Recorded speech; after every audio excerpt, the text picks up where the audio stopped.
Um, so last time we got all the way through attachment trauma boundaries. And just as a reminder, talking about trauma, specifically that attachment trauma, which is a disruption in the important process of bonding between a baby or child and their primary caregiver. So that trauma may be overt abuse or neglect, or it may be less obvious, that lack of affection or response from the caregiver. So I'm going to talk a little bit more today about intimacy coaching, parent coaching, and family therapy. And I don't think I have quite as much information this time, so my hope is that we'll definitely have time in the end for any questions, any cases, any comments from the group. So my first slide, I'm just talking about intimacy as a skill. So this is probably hard to see this whole little comic here. But I wanted to talk about consent as a life skill that should really be practiced long before it has anything to do with sex. So when we're talking about kids, teaching them consent as a safety skill and as something that could build up their self-esteem, their confidence, their self-awareness, and their self-control, understanding the boundaries of what's okay and what's not okay as far as what I'm doing to other people and what's happening to me. And there's all kinds of ways that sometimes this maybe unintentionally gets dismissed as an important skill.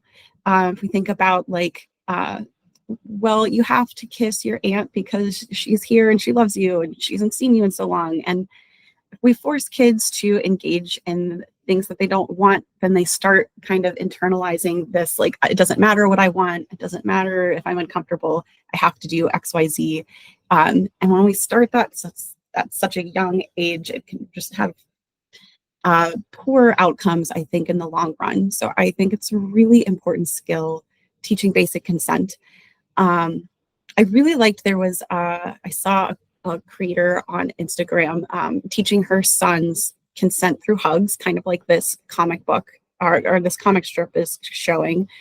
And practicing that like active consent of like, even when we're hugging, like, do we get the sense that this is wanted? If I start noticing that the person is uncomfortable, do I recognize that? And can I practice recognizing that so that I'm not causing other people discomfort?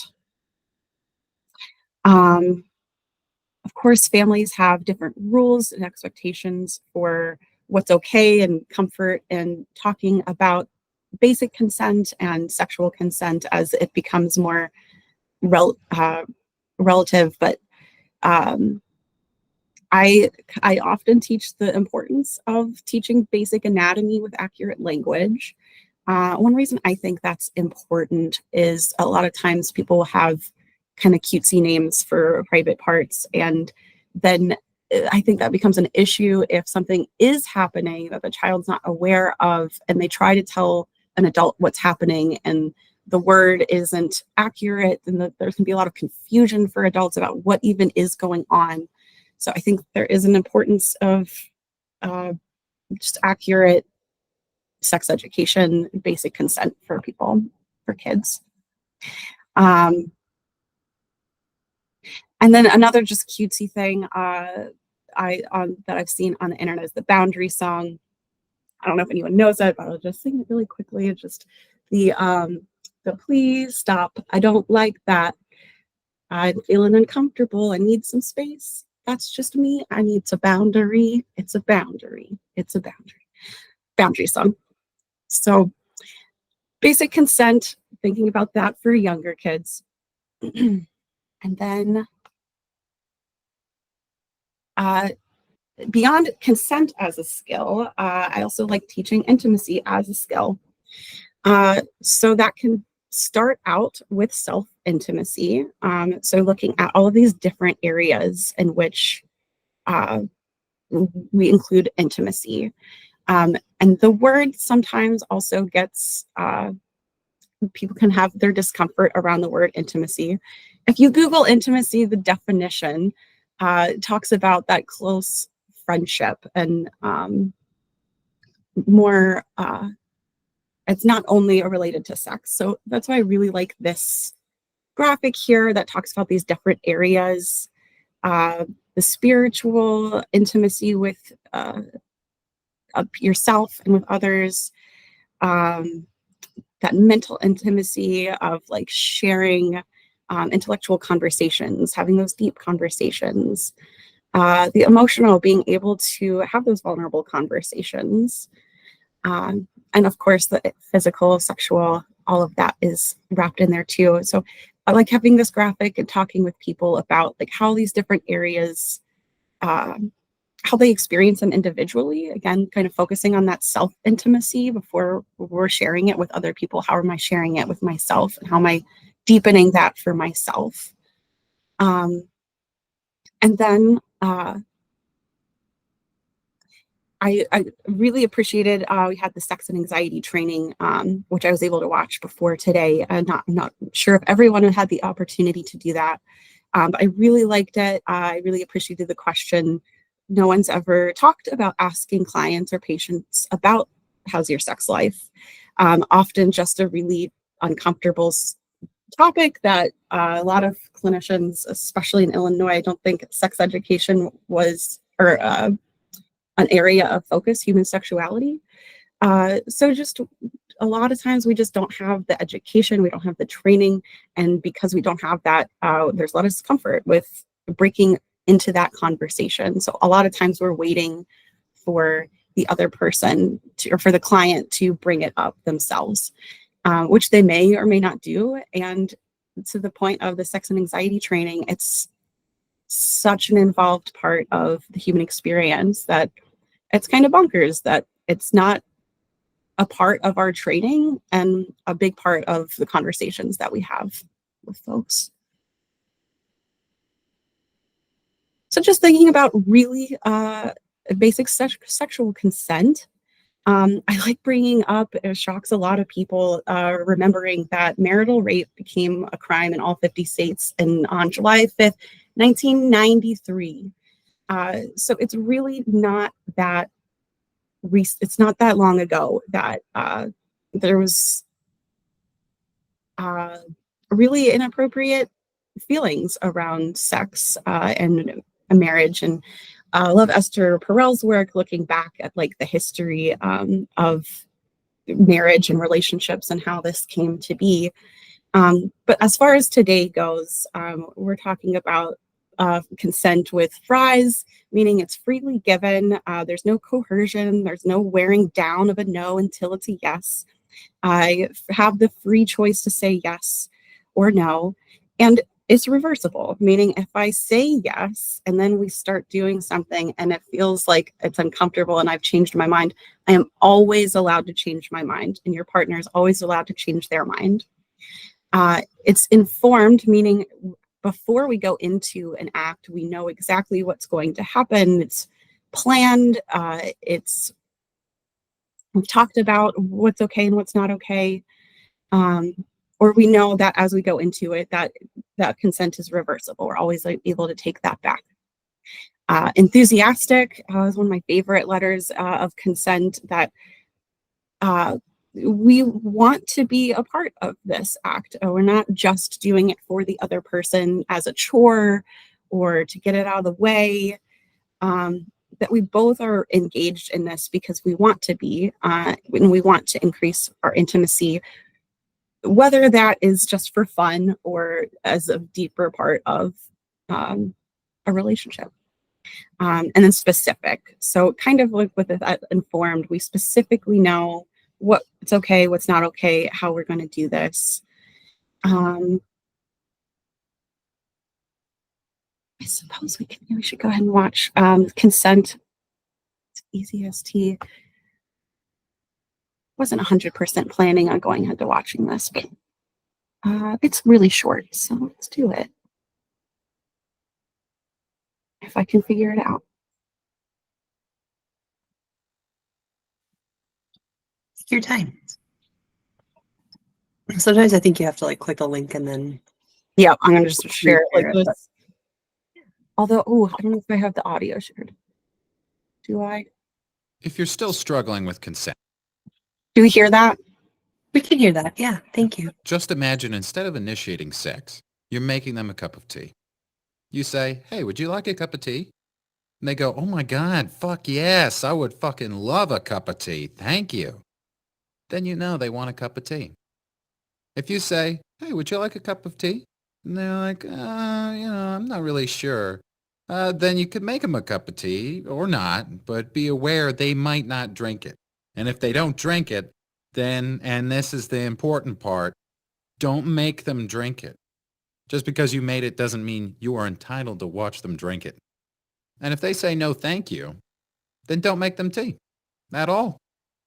Just don't make them tea. Don't make them drink tea. Don't get annoyed at them for not wanting tea. They just don't want tea, okay? They might say, yes, please. That's kind of you. And then when the tea arrives, they actually don't want the tea at all. Sure, that's kind of annoying as you've gone to all the effort of making the tea, but they remain under no obligation to drink the tea. They did want tea, now they don't. Some people change their mind in the time that it takes to boil the kettle, brew the tea, and add the milk. And it's okay for people to change their mind. And you are still not entitled to watch them drink it. And if they're unconscious, don't make them tea. Unconscious people don't want tea. And they can't answer the question, do you want tea? Because they're unconscious.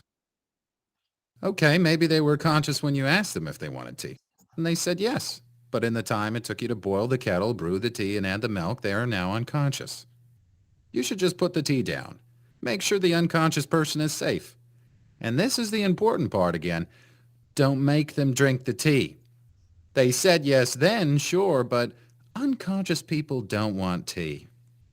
If someone said yes to tea, started drinking it, and then passed out before they'd finished it, don't keep on pouring it down their throat. Take the tea away. Make sure they're safe, because unconscious people don't want tea. Trust me on this.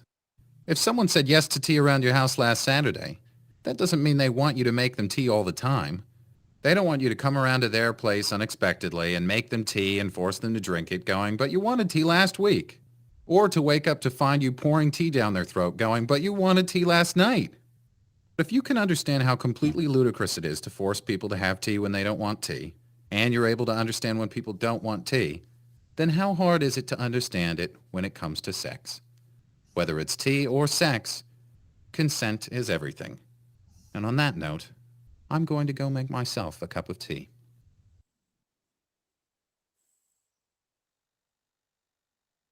So a little silly maybe, but some good points in there.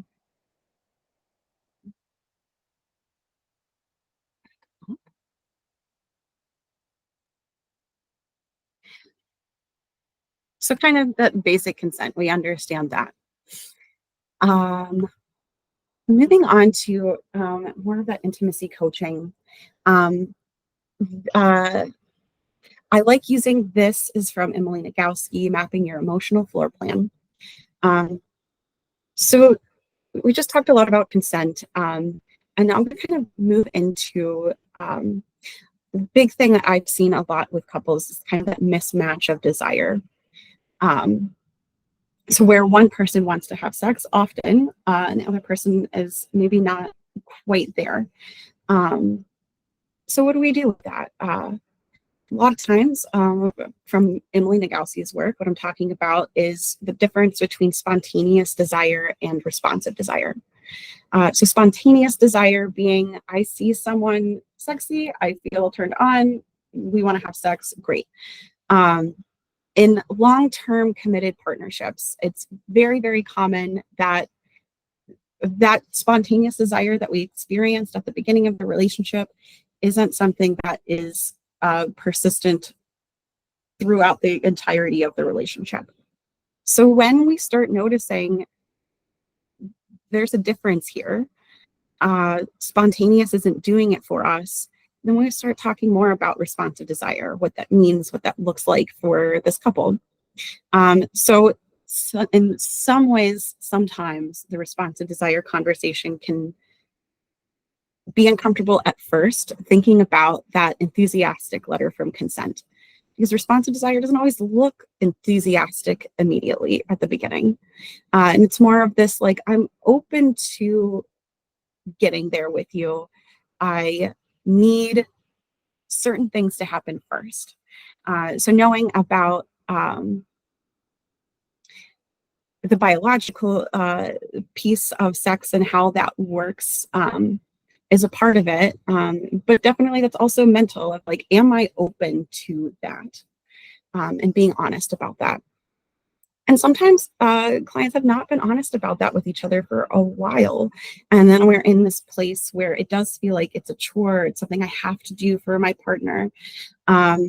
So when we get into that place, being able to communicate that this isn't working for me.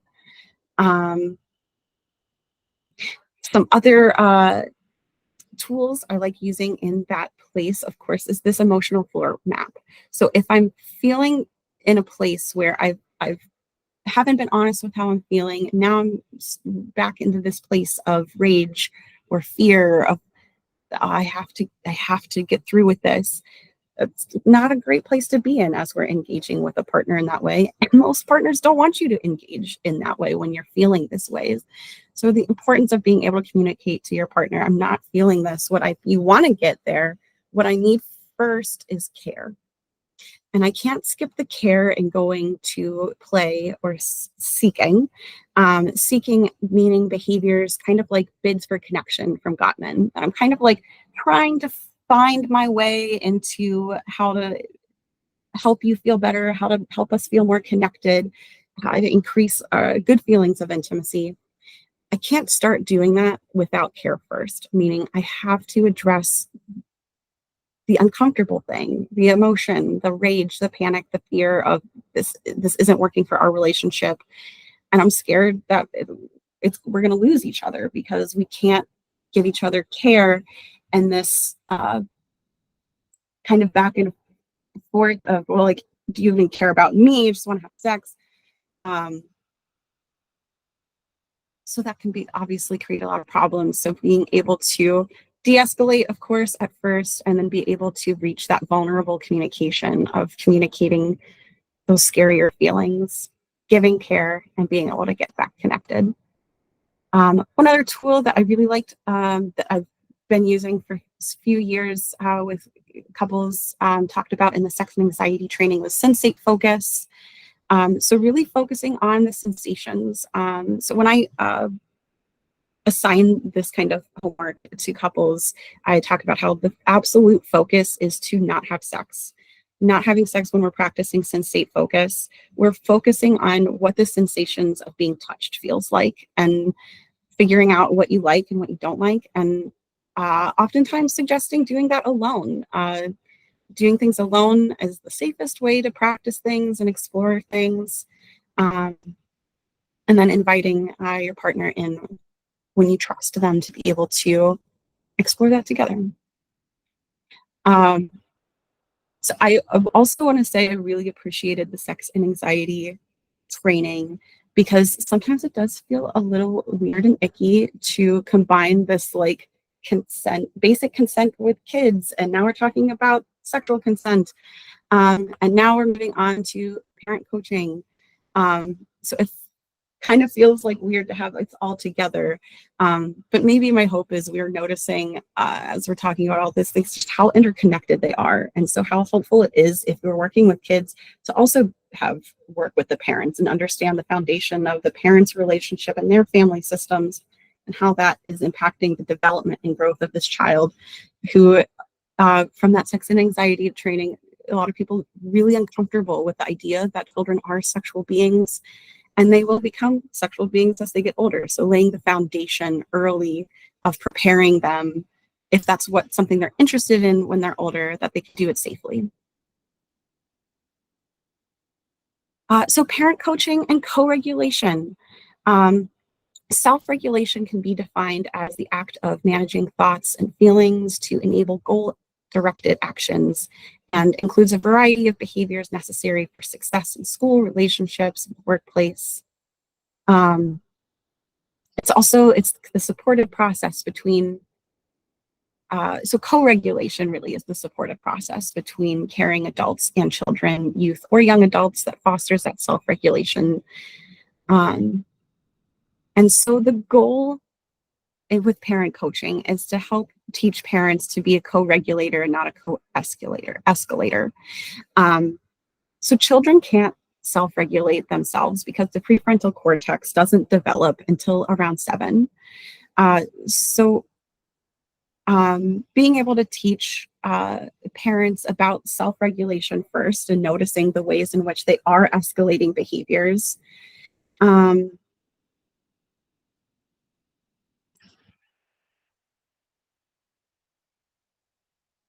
So the term co-regulating began as a description of adults supporting infants. But as we learn more and more about child development, it's starting to be used as really the interactive process of regulatory support that can occur in the context of caring relationships across lifespan. So a lot of parents think, I took care of the baby when they were little. I take care of those basic needs. They have food, they have shelter, they have all of that. So like, done. I've completed my responsibility. And that's fair for some people. But a lot of parents are coming here for parent coaching because they want to be able to develop a secure attachment with their children. They want to be able to do more than just the basics, and provide that emotional support that helps them develop across lifespan. So one thing we notice a lot, I think, with the kinds of clients that we see is a lot of accommodation. And so one thing I say to parents sometimes is when we're outwardly accommodating, we're often internally resenting. So it's not about accommodation. Co-regulation is about teaching with an understanding of child development. So having that understanding of child development, knowing that what certain kids are experiencing are absolutely within a normal range, normal experience. So being able to practice that radical acceptance sometimes, and doing what you have to do as a parent to regulate, and sometimes even noticing how triggering it is becoming a parent and noticing what it was like growing up, what you received as a child in your parents' parenting. So all of that kind of comes back around as you're parenting new kids, and knowing how to do that without being triggered can obviously be really helpful to have therapeutic space to recognize all of that. So when it comes to that self-regulation, and being able to co-regulate with a child, these are just the pieces that are important in there. So having that structured environment, providing a warm, responsive relationship, being able to teach and coach regulation skills. So when it comes to the parent's job of self-regulating, often just going to CBT, and DBT skills sometimes, mindfulness, breathing. But I'm often inviting parents to pay attention to your own feelings and reactions during stressful interactions, and pay attention to your own thoughts and beliefs about the behaviors of others. A lot of times I hear, my kid's so manipulative. And sometimes it's not that the child is manipulative, it's they are doing the best they can to get their survival needs met. And if we understand child development, that's a lot clearer to see what is the need behind the behavior. And then using strategies to self-calm and respond effectively and compassionately. Caregivers greatly benefit when they take a moment to take those deep breaths or practice that self-talk before responding calmly to a child, and helping them keep the young person's feelings from also escalating. And so when it comes to talking about that and keeping a child from also getting escalated, love Mr. Chaz. This comes from Conscious Parenting, talking about the different brain states and how easy it is for, if we notice the child may start in executive state, meaning they're calm, they're engaged, and when something happens, they don't get what they want, we might see the child fall down into emotional state, or even down all the way down into crisis state. So when that happens, parents sometimes don't realize I am also losing my executive state when my child comes down into emotional or crisis state. I'm also dropping down into those states because I hate seeing my child that way. I don't know what to do. I'm panicking also. So you can just be aware that as you come down into those states also, it's a bigger challenge to co-regulate and help your child do better next time.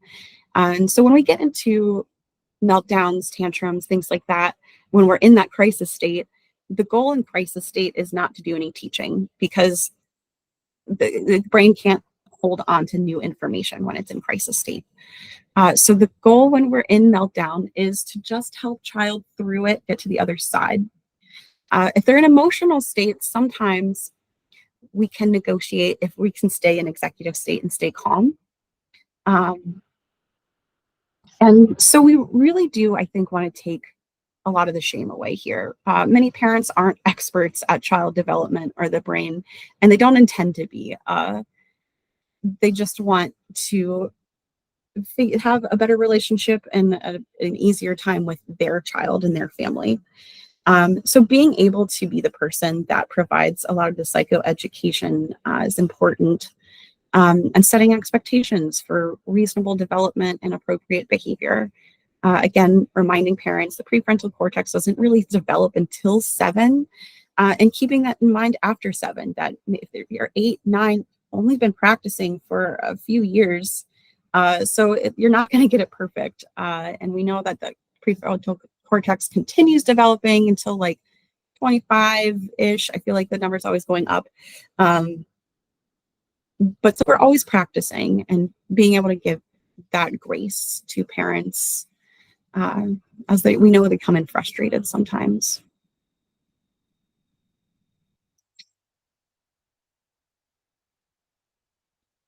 So again, just kind of going over that, sometimes I feel like it can be really hard working with parents. I get the sentiment sometimes that it's easier working with kids, and in certain situations, kind of finding this, being in the situation of, well, we just have to survive until you're 18 and then you can figure it out on your own. And sometimes that's absolutely warranted. But sometimes recognizing that parents are people too, with their own limitations, and none of them are perfect, even the really, really good ones.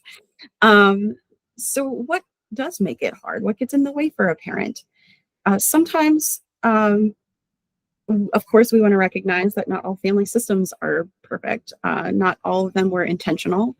And even the ones that were intentional, not everyone understands what the trajectory of parenthood is going to look like once the baby's here. So it's really easy for people to experience emotional exhaustion, the fatigue that comes with caring too much for too long. Parents want to be perfect, and so they put a lot of emotional energy and attention into being the perfect parent, and that just creates that burnout sometimes. The decreased sense of accomplishment, an unconquerable sense of futility, feeling that nothing you do matters or makes any difference. A lot of times people talk about like that thanklessness of parenting, and it can have like kind of that back and forth, those extremes, I think, with kids of like, one minute they're saying, I hate you. The next minute they're saying, I love you. Will you take me somewhere to do something for me? So then that depersonalization, also that depletion of empathy, caring, and compassion, and all three of those pieces come together to really create burnout. And there's also, I think, this sense of control that parents really struggle with, that you ultimately don't have control over your child, and you don't have control over yourself. Sometimes you don't have, what I mean by that is you don't have control over your schedule, if emergencies happen, if a meltdown happens. So a lot of people really struggle with not having that sense of control. And then also parents aren't always properly resourced. And that can be a real struggle given childcare policies in the country and a lot of other things. But I just want to be aware of what parents are really up against when it comes to parenting. Be able to give them more of those skills, more of that awareness of brain development, child development, self-regulation, co-regulation. Yeah. So I think that's all I have for my presentation. All my slides. Thank you so much. We can open it up to the group if anybody has thoughts or questions. You can either raise a hand or put it into the chat. Or any cases you want to share. Oh yeah, go ahead.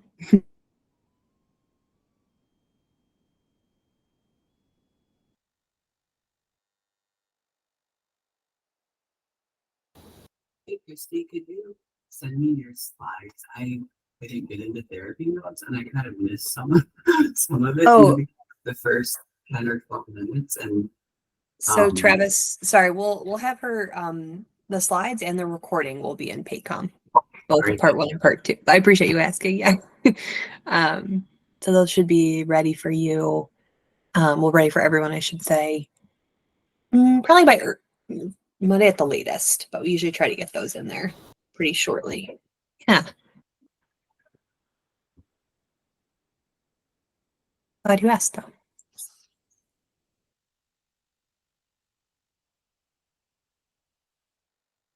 I liked that tea consent video, I will say. I feel like that would resonate with some people.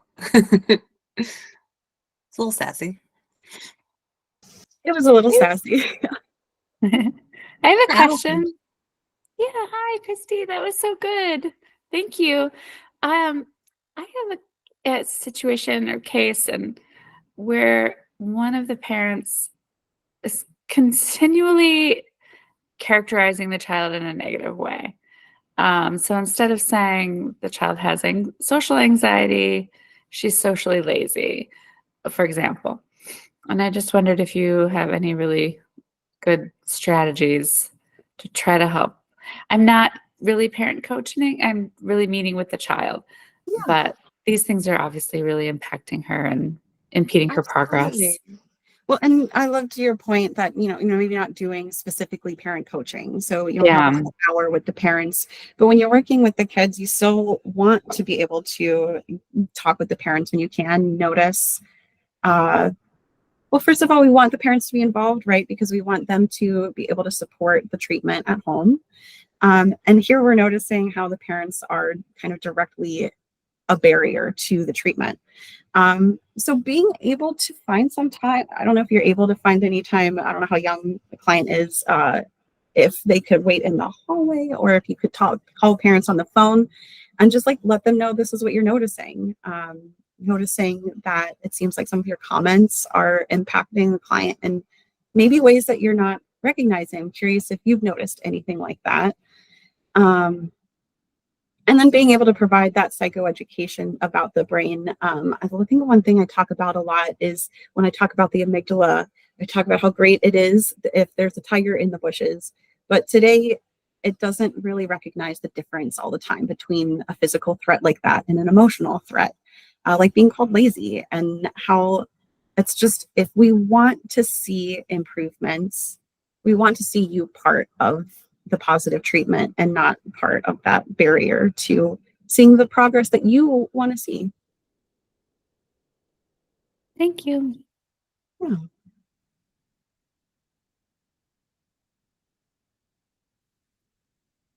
Yeah, that was helpful, Allison. Any other clients that anyone has in mind or Goodness. concept questions?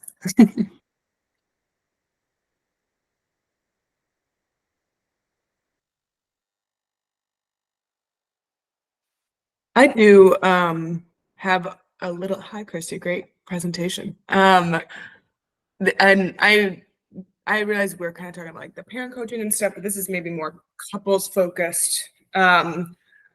So I have a client, and actually, they're hopefully going to couples therapy, so maybe this will be.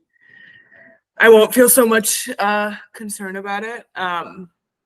And I did refer you as one option for this couple, but we'll see what happens. But so I work with the husband, and they have 2 young kids, so like 2 and 4. And the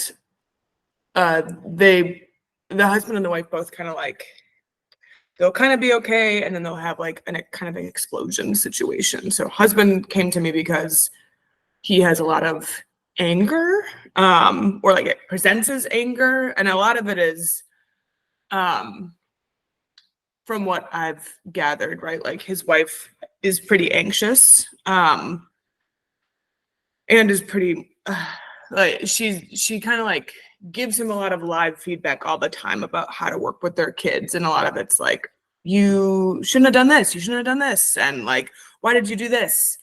And she calls him and asks a lot of questions like, well, is this okay, and is this okay? Like, she's very clearly anxious. And not to say, I mean, my client will be the first to say, like, I'm not perfect, I know I could do better. And we've been working on his part of it, like how to assert what you need, how to like state a boundary, how to be like, I'm mad and I need to go. But it's still this kind of cycle they get into of, she'll like be anxious, and then he kind of reacts with anger. And I'm curious if you'd have any, again, because I work mostly with the husband, if you have any like strategies or like angles for me to think about, even it's clearly a couple thing, but like how I can support him through this. Yeah, absolutely. I think from the first training, that Taming the Cycle video, if we're feeling like it's generally a healthy relationship, we're just kind of get stuck in this cycle of avoidance, and then explosion, or that withdrawal, or pursuing withdrawal dynamic. The video can be helpful for you to like understand that cycle better. And then when we're working with couples that are like able to handle it, starting to really track how each of them are stuck in that cycle, and how each of them are contributing to the cycle of kind of pushing down, avoiding, talking about these things until they build up into an explosion. And how difficult it is to look at those more vulnerable feelings underneath of that anger. I don't know if he's talked about what that is, but a lot of times in a relationship dynamic like that, the anger is covering up some softer feelings. I don't want to dismiss how anger is valid as an emotion, that information of the injustice of I'm not being treated the way I want to be treated, which is, I guess, literally like those softer feelings, like I don't like being treated this way, and how can he communicate that more effectively? Yeah, that I missed the first part, so I'll have to go back and watch that video that you're mentioning, because that sounds like he talks a lot about cycles, because they went to a couples therapist that they didn't really find effective in the past.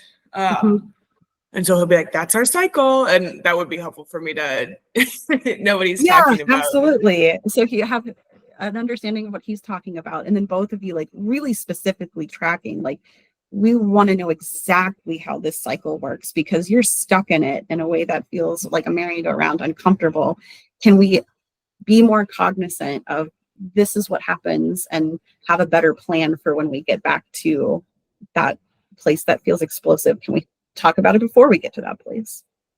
Yeah. Okay. And then this is, I don't have to go into this if other people have questions. But I know like a big fear that comes up for him, which I think is where the anger kind of comes from, is this worry he's going to be like a bad dad or a shitty dad. Because he's a child of divorce, and his dad is not like the greatest. Like, I think it ended in infidelity, and he's just not been a very involved dad even now. It's something that's sometimes come up, that like he has a new family and he does a lot of stuff with that family, doesn't really prioritize this son that I work with. And like that's like the core thing I think he's afraid of is like, I don't want to seem like a bad dad, or I don't want to seem like I'm a bad kid. And even like there have been times when they've been kind of in that more explosive part of the cycle, and he's like, I don't know if we have to get divorced, but I really don't want to. Like, I would hate to not see my kids every day. Like, that's the thing he keeps coming back to is like, I'm so afraid I'm not going to be with my kids, or they're not going to like me. I think that's a really important thing to notice, what that fear is underneath, and recognizing that family systems aren't always this perfect nuclear thing. So, sorry, did you have a comment? No, I was like making a noise because I was like, oh yeah, good point. Yeah, I mean, thinking about blended families, that it's like we have this picture of like this ideal, and that's not always what happens. And so he's kind of sounds like in this place of having to balance his fears and his wants. And it sounds like the kids are the priority. He wants to be with the kids. Does he want to improve the quality of the connection with his wife? And being able to balance those different parts of the system is challenging, of course. I really like there's the metaphor about like juggling balls, and it's important to know which balls you're juggling are rubber and which balls are glass, and giving more attention to those ones that are rubber because they can bounce back. And I think sometimes people hear this metaphor and think, okay, well, there's a work ball and a family ball and a leisure ball, and the family ball is obviously the most important, so I have to pay attention to that, and I can let work and leisure fall to the ground and whenever. And that doesn't work. It's actually a bunch of balls for all of those different areas. So sometimes a family ball is a rubber ball, and I can let it bounce back so that I can do work or other things. And sometimes it's not. So in terms of that family system, it almost sounds like the relationship with the wife is really important to being able to continue maintaining a good relationship with their kids. So how can he balance that and put more energy into what's important in the specific moment in the context? Yeah, I love that metaphor. I don't think I've ever heard it in terms of like a family prioritizing, or like someone prioritizing a family versus other things. Yeah, I think it came from Danielle Steele. I haven't read any of her work, but she, if anyone knows, that she's a huge author. And sometimes she talked about like, sometimes I have to let my family stuff drop so that I can focus on work. And that way, and in that way, I'm going to show up better for my family system because I'm not just letting everything else that's important to me fall and crash. Yeah. Oh, I love that. Okay. Thank you so much.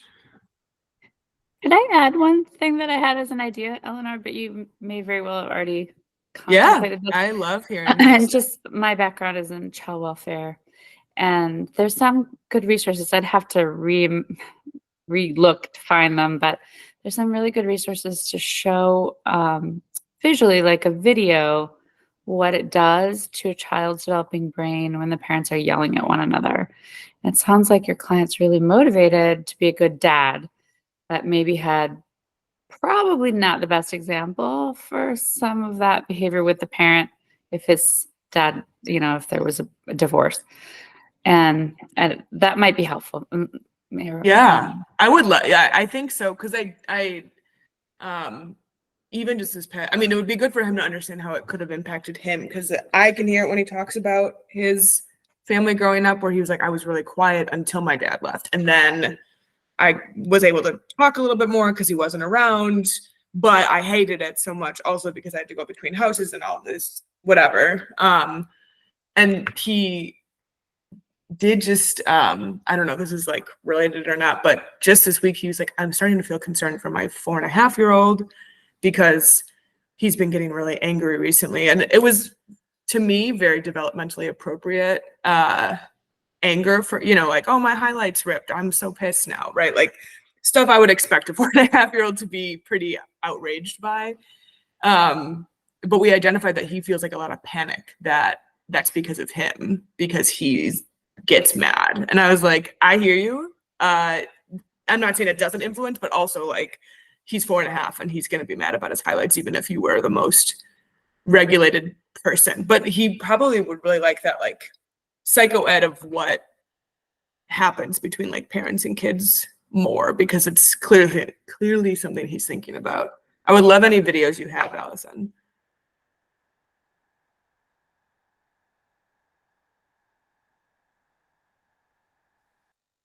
Sorry, my dogs are here and I didn't want to do the microphone, but I'll look for them and send them. Okay, thanks.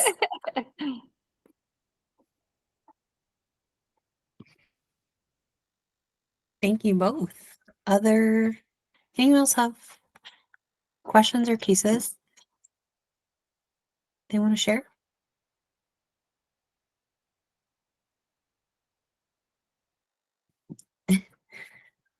Okay. If not, that's all right. We can wrap up a couple minutes early today. Stop the recording.